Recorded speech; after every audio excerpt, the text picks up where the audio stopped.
Hi guys, this is Vidya and I hope you're doing well. Today I'm behind the camera because I wanted to give you a good look at some of the most beautiful books we have in our collection. This is by no means complete and I will keep adding to this as Vikrant gets older. But most of these fall under the category of living books since they're written by authors who are experts in their field and are illustrated in a way that draws children into the natural world. They're mostly nature related and it inspires their already curious minds. So these are different from textbooks or encyclopedia, which do their own job of providing information about a topic from end to end, and they have their place as reference books. But these are amazing because there's no particular age range that is defined for living books, and at every age your child can gain something out of it, even if it is just looking at the beautifully done artwork. So while choosing books like these, I follow my son's lead. I get him a variety of books from the library for him to look at, and then whichever ones he gravitates towards, I get more on those topics. And there are some books that he loves so much that he will not want to return them, and at that point I decide to invest in them for our collection to use. And all of these books that I'm showing you are books like that. This first one is called Autumn by Gerda Muller. This is part of a series on seasons. There's also summer, winter, and spring. And it's a completely wordless book. The illustrations are beautiful. And little babies and toddlers will also love it because they can just pick it up and flip the board book pages of it at their own pace. And the images are amazing because they can relate to some of these things in every season. Next is a series of books that I absolutely adore. These are by Dianna Hutts Aston and Sylvia Long, and I'll flip through each one of them for a little bit. This one's called An Egg is Quiet. What I love about this book and all of them in the series, apart from the absolutely beautiful illustrations, is that you can make it as simple or as complex as you like. So if you have a toddler that is just beginning to get interested in nature and just different aspects of the natural world, you can start with reading just the bigger text, and that would be enough to just engage them and get through the book in a few minutes. And as they get older, they can use these illustrations as a guide to make their own, because these are handmade, and handmade illustrations are always much easier to copy than the photographs or printed or digital art. So this is great in that way. So that was An Egg is Quiet, which was about all different kinds of eggs from all egg-laying creatures. We also have A Nest is Noisy, which is along the same lines, beautiful illustrations, and the 2 levels of information is something very, very unique about these books. And we also have A Seed is Sleepy, which is about the plant world and how seeds germinate. It has a simple explanation of the germination process of different seeds with some unique facts about how seeds survive. Sometimes they're fossilized. This was the first one that we got in the series, and Vikrant loved it so much that I went ahead and purchased the others. We also have A Rock is Lively, which is again full of interesting facts and little bits of information that are super engaging to little kids, and illustrations are, look at that, look at those colors, they're beautiful. Each one of these books started such an interest in the corresponding topic for my son that these are such a valuable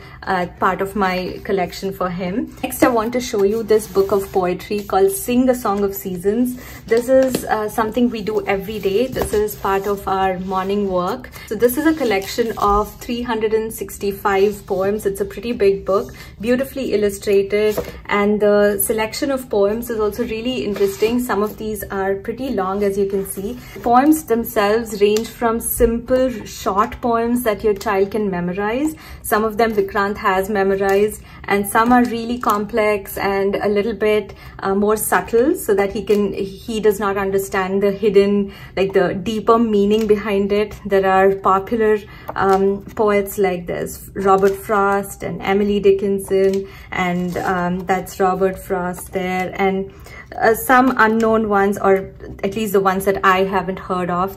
So this is a great addition if you like to do something like poetry tea time, which is a popular Charlotte Mason concept. We don't do exactly poetry tea time, but we do the day and date in the morning. So when we do that, we find the corresponding poem and read it together. Okay, moving along to two more books that we really love and that are suitable for younger children. The Big Book of Bugs. This is so big, it doesn't even fit. It's pretty big, as you can see, and it doesn't fit in my bookshelf as well vertically, so I have to put it in like this. But it's a beautiful book. So it has all of these bugs, and each 2-page spread is dedicated to one family of bugs.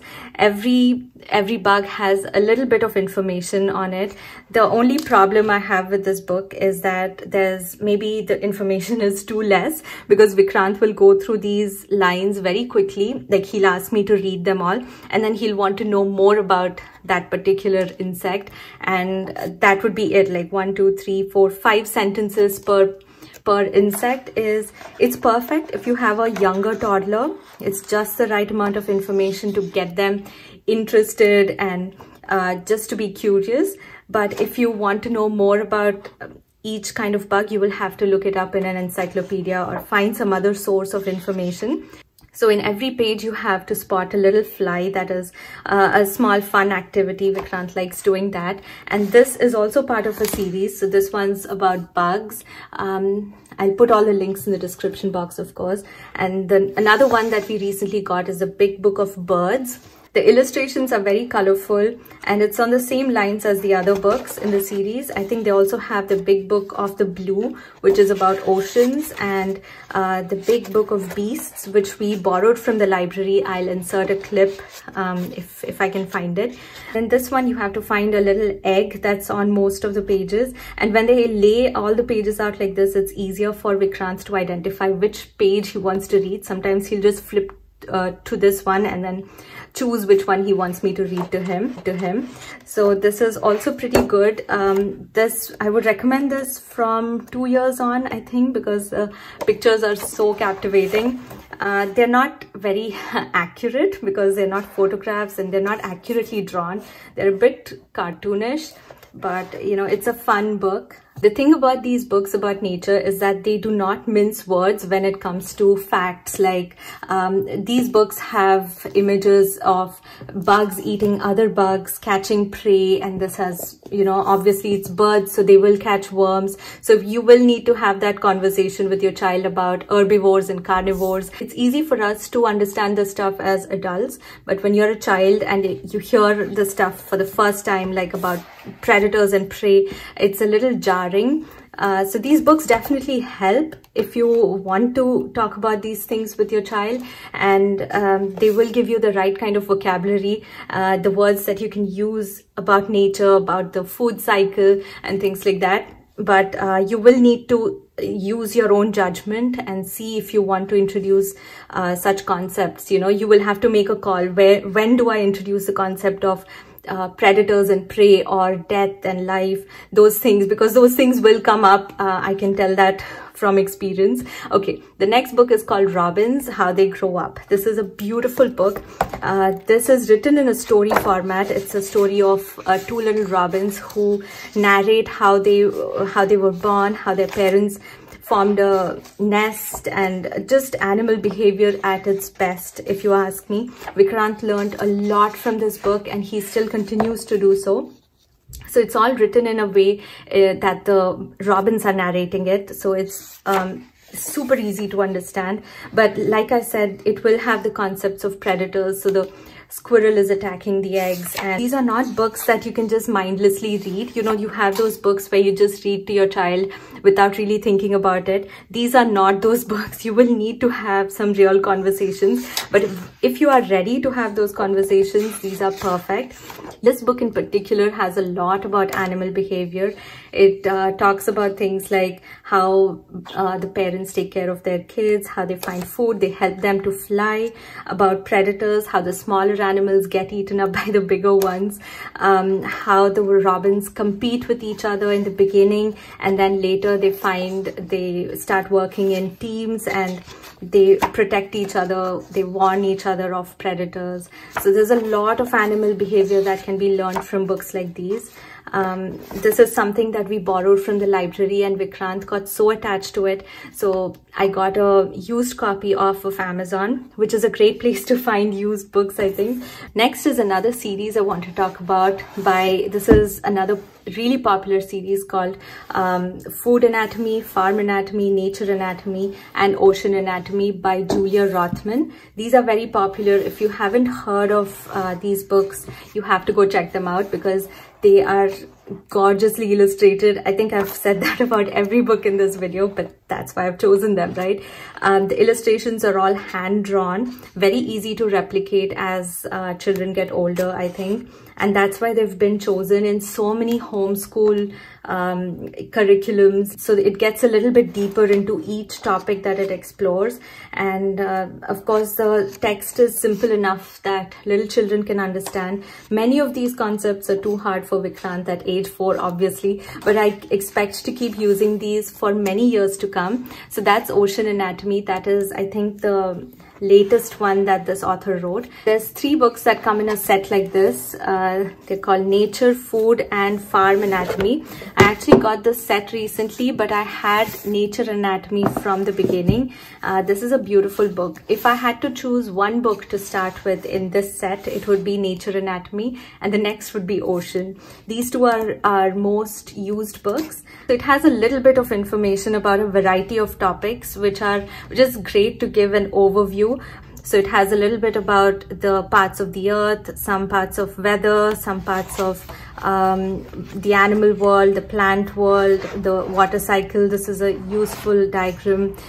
Some pages are Vikrant's favorite in both of these books, and I've marked them. And it has a lot of the basics, like the difference between a toad and a frog, the life cycle of a frog. There's also butterflies and some common birds, the anatomy of a bird. For each section, it gives the anatomy of that particular so this is the anatomy of a bat. Farm and food anatomy are newer to us, and we haven't read them that much at all. These are, I think, more Americanized. They have a lot of information about life on a farm, a lot of information. People love these, but we haven't gotten into them that much because my son does not relate to them as much as he does to Nature Anatomy and Ocean Anatomy.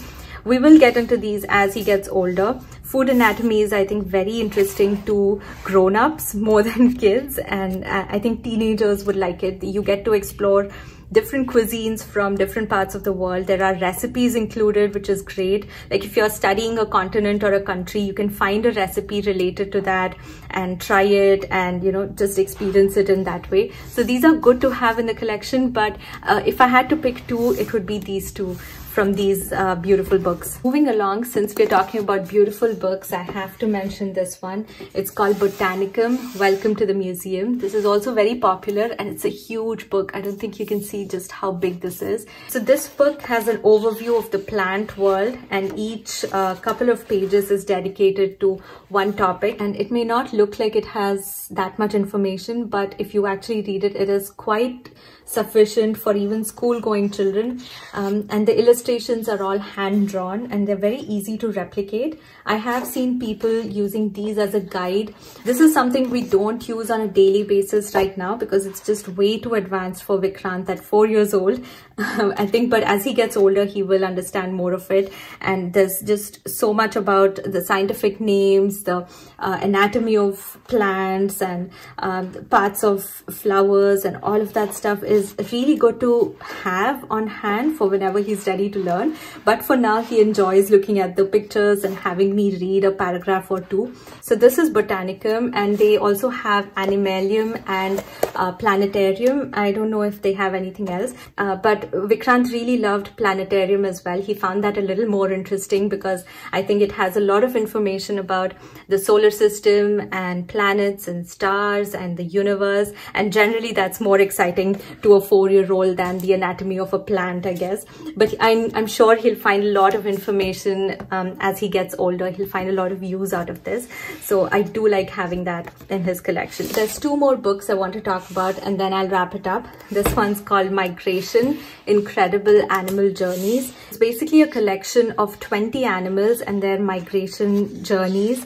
A lot of these even I didn't know, so I found it very interesting to read along with Vikrant. The text that goes with each migration is just perfectly written. I think the illustrations and the text just go beautifully together. So it says, "Stop the car, quick. There's a red river flowing right across the road. You'll have to wait." So it kind of takes you into the story and makes you feel like you're transported to another part of the world where this migration is happening. So it gives you a very immersive experience. And if you don't want to read all of that, there's an even shorter little paragraph in every page that gives you just the right amount of information to get your child's curiosity piqued about migrations. And at the end, there's a map of the world showing all the migratory paths. And Vikrant absolutely loves this book. Every so often, he will pick this up. And since it's written in a story format, he will want to read it even for bedtime stories. And a lot of times he will get so interested in a particular animal that he'll want to learn more about it, and he'll find out